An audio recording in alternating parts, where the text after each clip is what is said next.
Hello everyone, welcome to academy plus once again. So हमने last class में क्या किया था, हमने लास्ट क्लास में जे थॉमसन के बारे में पढ़ा था कि जे थॉमसन ने जो अपना मॉडल दिया था उसके ड्रॉबैक्स क्या थे, मॉडल क्या था भाई, प्लम पुडिंग मॉडल था, वाटरमेलन जैसा मॉडल था।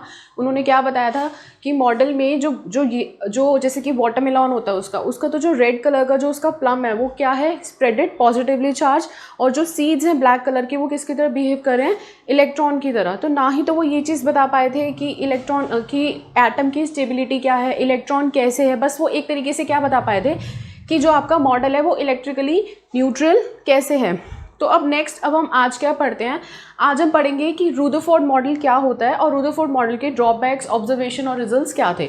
तो देखो रुदरफोर्ड ने क्या किया था, उन्होंने एक रेडियो एक्टिव सब्सटेंस लिया, this is your radio active substance, और इस सब्सटेंस से उन्होंने ऐसा एक्टिव सब्सटेंस लिया था जिससे क्या हो, आपके अल्फा पार्टिकल रेडिएट हो सके। अल्फा पार्टिकल्स क्या होते हैं, आपके हीलियम पार्टिकल, और हीलियम को है ना आप ऐसे लिखते हो He42, जिसमें जो 4 है वो इसका क्या है, एटॉमिक मास,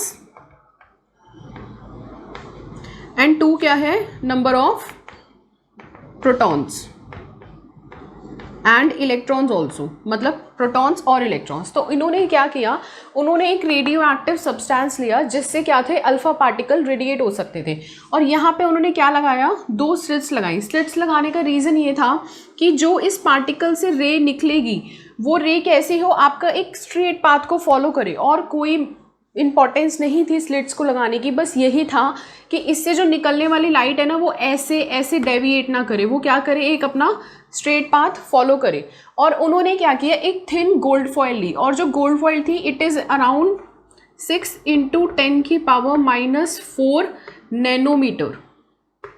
बहुत ही थिन का मतलब क्या होता है, बहुत ही पतली, बहुत ही thin, sorry it's nanometre, it's centimetre, मतलब कि बहुत ही थिन थी वो फॉइल, इतनी पतली कि आप उसको मतलब नेकेड आई, मतलब आपको उसकी जो थिननेस है ना वो बहुत ही ज़्यादा पतली थी, ठीक है। तो उन्होंने क्या किया, जब उन्होंने रे ऑफ लाइट को थिन गोल्ड फॉइल पे क्या करवाएंगे, वो पास करवाएंगे, और उन्होंने क्या किया, एक सर्कुलर मूवेबल स्क्रीन रखी और उस पर जिंक सल्फाइड की कोटिंग कर दी। जिंक सल्फाइड की कोटिंग क्यों करी, क्योंकि हमें पता है कि जो जिंक सल्फाइड होता है, आपने देखा होगा कि रेडियम और जो जिंक सल्फाइड होते हैं इनका काम क्या होता है, ये फ्लोरोसेंस क्रिएट करते हैं। ये क्या करते हैं, फ्लोरोसेंस क्रिएट करते हैं। तो इसको कोट करने का मतलब बस इतना था कि जैसे ही जिंक पे लाइट फॉल करे, जैसे ही इस पे कोई रेडिएशन फॉल करे तो वो क्या करने लग जाएगी, ग्लो, और कोई वो नहीं था, आप इसकी जगह कोई और, उस टाइम जिंक सल्फाइड चलता था, आज के टाइम पे आप फ्लोरोसेंस कुछ और भी ले सकते हैं। तो अब देखो उन्होंने प्रैक्टिकल जब किया तो उन्होंने क्या नोटिस किया कि जो इससे लाइट्स निकल रही हैं उसकी ऑब्जर्वेशन क्या थी, जब वो इस मैटर से टकराएंगी, ये क्या है, एक तरीके से मैटर ही तो है,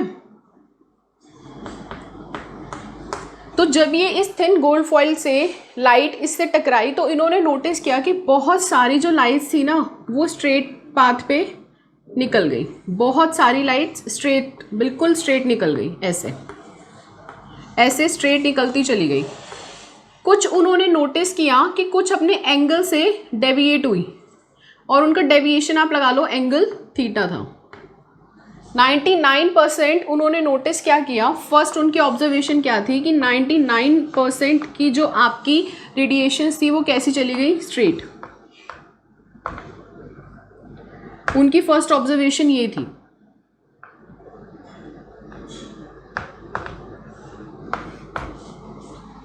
सेकंड उन्होंने क्या ऑब्जर्व किया कि कुछ ऐसी थी जो at an angle of theta पे डेविएट हो गई। तो सेकेंड ऑब्जर्वेशन क्या थी, सम रेज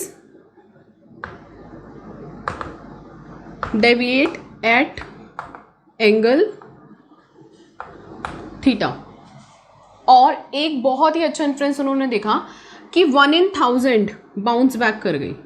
बाउंस बैक का मतलब क्या होता है, लेट करो मैं इस पाथ से आ रही हूँ, ठीक है, और मैं इसी पाथ से वापस भी चली जाऊं, तो इसका मतलब क्या हुआ कि मैंने क्या किया, एक 180 डिग्री का एंगल फॉलो किया, एक स्ट्रेट लाइन फॉलो करी है।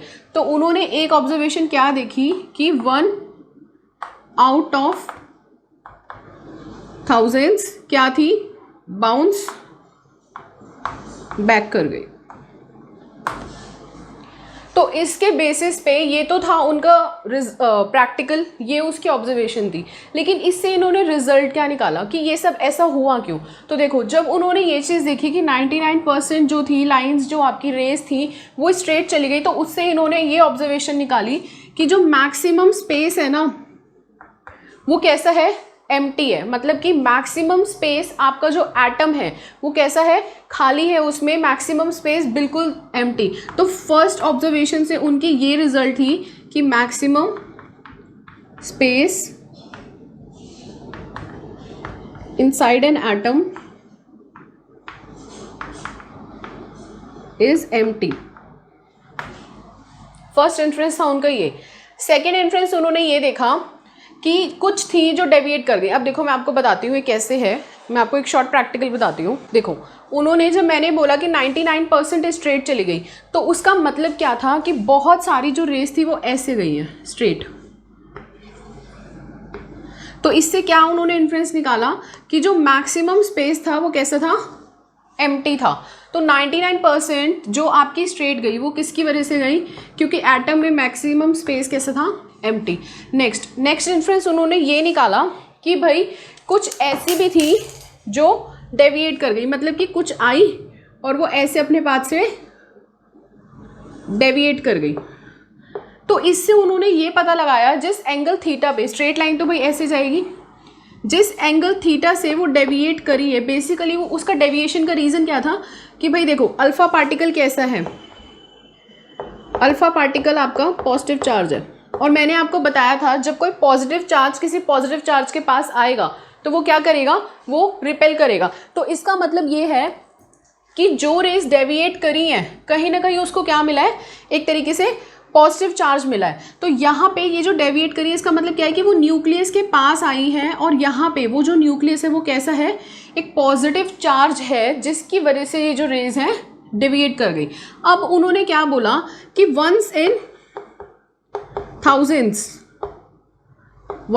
थाउजेंड्स में से कुछ ऐसी थी जो बाउंस बैक, यानी कि 180 डिग्री के एंगल पे बाउंस बैक कर गई। इसका मतलब बिल्कुल सिंपल था कि वो जिस पाथ से आई हैं और वो उसी पाथ से बाउंस बैक कर गई, मतलब कि वो कहीं ना कहीं किससे टकराई हैं, न्यूक्लियस से। कहीं ना कहीं वो डायरेक्ट न्यूक्लियस को जाके हिट करी है। तो ये जो था रुदरफोर्ड का रिजल्ट था, जिसमें से उन्होंने ये बताया अब कि एटम का जो मैक्सिमम स्पेस कैसा होता है, एम्प्टी होता है। डेविएशन किसकी वजह से हुई है, deviation because of positive charge.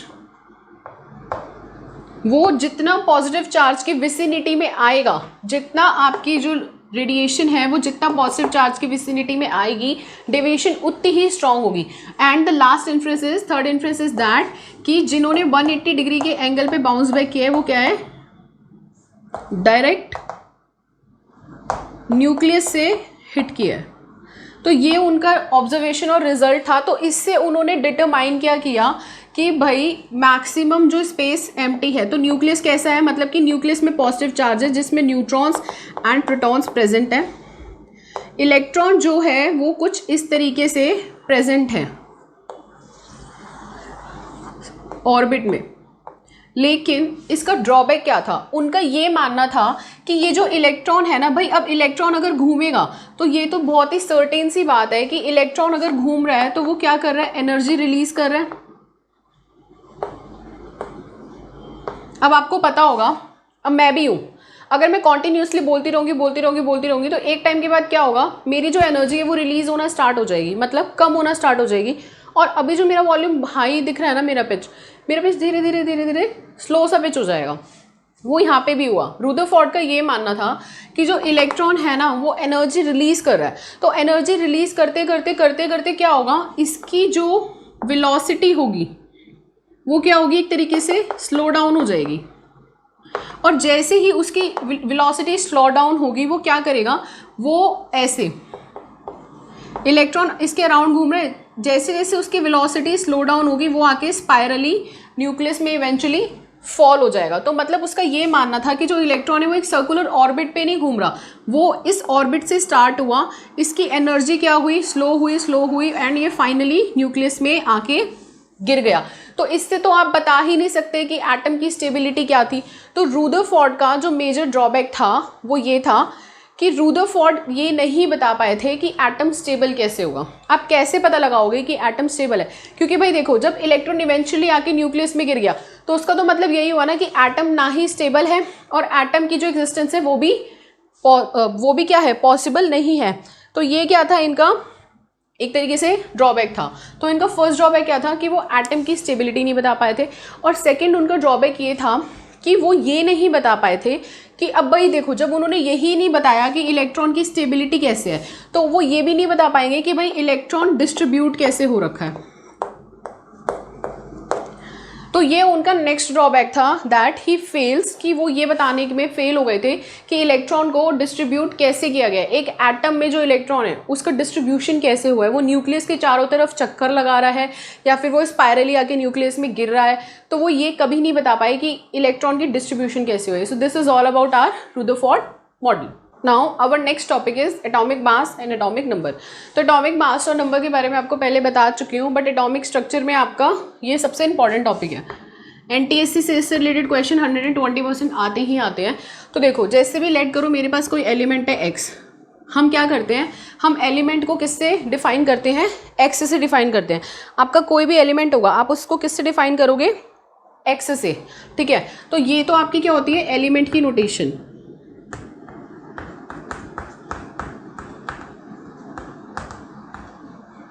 यहाँ आप क्या लिखते हो, z, एंड यहाँ पे क्या लिखते हो, a, वेयर z क्या होता है, एटॉमिक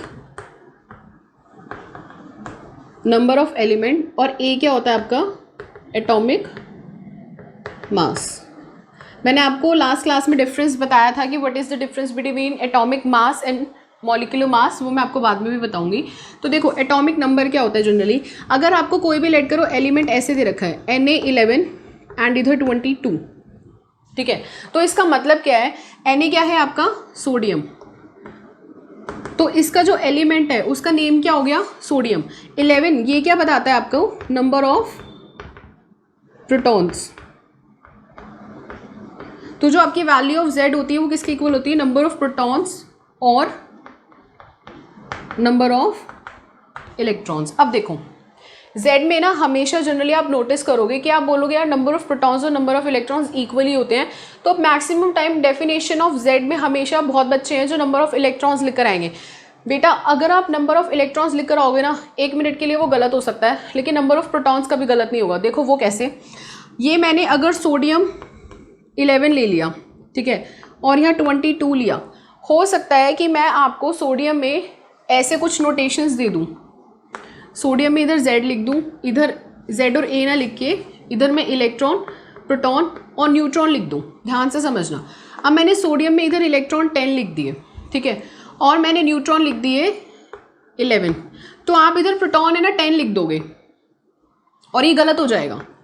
मैंने सोडियम इलेक्ट्रॉन लिखने का मतलब पता है क्या हो गया, 10, कि वो सोडियम नहीं है, वो सोडियम आयन है, तो इस वजह से तो उसमें इलेक्ट्रॉन 10 रह जाएंगे, लेकिन प्रोटॉन्स तो उसमें अब भी 11 ही है, क्योंकि प्रोटॉन तो हम निकालते ही नहीं, हम तो हमेशा इलेक्ट्रॉन निकालते हैं। तो इसलिए जब भी आप z की डेफिनेशन याद रखो, आप नंबर ऑफ प्रोटॉन से याद रखो कि z क्या बताता है कि आपके किसी भी एलिमेंट में प्रोटॉन्स कितने होते हैं। मेरा यही आपको सजेशन है, अगर आप इलेक्ट्रॉन रिमेंबर रखोगे तो कहीं ना कहीं गड़बड़ हो जाएगी। इलेक्ट्रॉन आप ऐसे लिख सकते हो, इन न्यूट्रल एटम, ऐसे लिखोगे तो कोई दिक्कत नहीं है। Number of electrons in neutral atom अगर आप z की वैल्यू लिखते हो, that will be okay with you, but if you are writing only number of electrons, वो दिक्कत आ जाएगी। क्यों? बिकॉज ये तो मैंने सोडियम एटम नहीं, सोडियम आयन की नोटेशन लिखी है।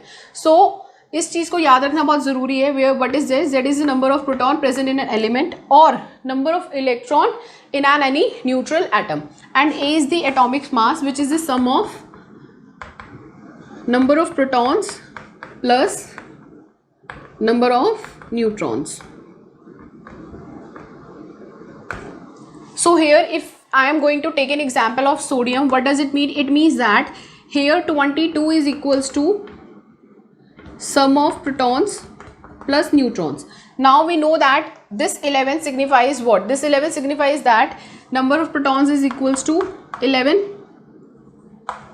So what is the value of number of neutrons, and the value of neutrons is equals to A minus number of protons, that is 22 minus 11, and the sum is also 11. So in this element, number of electron protons is equals to 11 and neutron is equals to 11 again. So this is your basic calculation, that how to calculate our atomic mass and atomic number. Now let's take some examples. Now in this example we have to calculate the number of electron, protons and neutrons. So here consider this as an element of oxygen, and we know that what has given to us is number of neutrons is 8. Now what we have to calculate is number of protons and electrons. So we know that this symbol signifies is equals to number of protons. So what we can write it as number of proton as 8, and we know that if the atom is neutral then the number of proton is equals to number of electron. Now अगर आपको doubt हो अब इसमें, now if you have any kind of doubt कि हमारा ये जो answer आ रहा है वो सही आ भी रहा है कि नहीं, तो we know that 8 तो हमारा बिल्कुल ठीक है, number of protons. Now what about neutrons? So we know that after the difference of 16 and 8, what is left is 8. So the number of neutrons is also 8 in nature. Now again here oxygen we have number of proton is equals to 8. So again electrons भी कितने होंगे 8, but now here number of neutrons कितने होंगे 17 minus 8, and the answer is 9. So अगर कोई आपसे ये पूछे what is the relationship between these two, you can say that these are isotopes. ये मैं आपको आगे पढ़ाने वाली हूँ, I am going to teach it later. So what are isotopes? Having same number of protons but different number of neutrons. Now again this here what data we have is number of electrons is equals to 7. So what we have left is number of protons is again 7 and number of neutron is 14 minus 7 is equals to 7. Let's calculate here. Number of proton is equals to 17 and electron is also 17. Now number of neutron left is 37 minus 17 is equals to 20. These are quite easy. Now move on to this. We have to tell what this element takes and number of protons also. So let's calculate number of protons first. We know that n is equals to 24. That is z value of A is equals to 24. This is very important. We know that. Now we know that 24 belongs to which element? This atomic mass is of magnesium. Magnesium की value कितनी होती है 24. You are thinking now कि if I am going to minus 24 into 11 it will going to be number of protons, because we know that number of protons and number of electrons are equal in nature for a neutral atom. This is what I am saying here कि यहाँ पे problem आएगी. अब देखो don't write it as 11, write it as 10 here. ठीक है. अब देखो A की वैल्यू कितनी है 24. इससे मुझे ये पता चल गया कि ये जो एटॉमिक मास है ये किसका है, मैग्नीशियम का है. तो भाई मैग्नीशियम में नंबर ऑफ प्रोटॉन्स कितने होते हैं 12 होते हैं, तभी एटॉमिक मास 24 हो सकता है. तो I can write it here as 12. If I don't know the value of x here, means अगर मुझे यही नहीं पता होगा कि ये 24 किसका एटॉमिक मास है, I can not deduce the answer. What I will going to do is 24 में से 10 माइनस करूँगी, आंसर आएगा 14 और मैं लिख दूँगी नंबर ऑफ प्रोटॉन कितने हो गए 14, और उसके हिसाब से मेरा एलिमेंट क्या आ गया सिलिकॉन, जो कि गलत है. That's why it is very important to learn atomic masses also. Now here atomic mass is equals to 24. We conclude that the element is magnesium. Now we know that in magnesium there are 12 number of protons. So what is the difference here? Why there is 10 electron rather than 12? The answer is this: magnesium is not in atomic form, it is in ionic form, and here x is equals to Mg2 plus. Now total number of electron in magnesium is 12 and 2 plus. What does 2 plus stand for? That we have what we did, we lose 2 electrons from the magnesium. तो कितने बच गए भाई 10. That's why the answer is 10 here, and magnesium 2 plus is the value of x rather than magnesium atom. So I hope आपको आज की class समझ आई होगी. If you have any issue you can tell me in the comment sections, and thanks for watching.